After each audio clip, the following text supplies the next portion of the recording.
Goeiemôre almal. Dit is vandag donderdag 4 Desember en ons is besig hierdie week met die reeks van die Advent Vrede. God het deur die profeet Jesaja bekend gemaak dat 'n kind gebore sou word wat as vredevors bekend sou staan. In Hebreëus verwys die woord prins, sar, na 'n leier of 'n kaptein en die woord vir vrede, shalom, na volmaaktheid. Toe Jesus aarde toe gekom het hy gekom om 'n gebroke wêreld na 'n plek te lei waar hulle heel gemaak kon word. Hy het gekom om ons met God te versoen en die verhouding te herstel wat deur sonde verbreek is. Jesus het gekom om ons te midde van bekommernisse gerus te stel en om ons te help om die regte besluite te neem.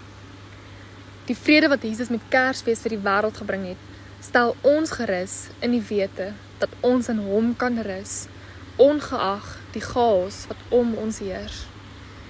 Jesus sê in Johannes 14 vers 27, vrede laat ek julle na, my vrede gee ek julle. Ek gee dit nie vir julle soos die wêreld dit gee nie. Laat julle harte nie ontsteld en bang wees nie. Kom ons hou vandag vas aan hierdie woorde. Kom ons bid saam.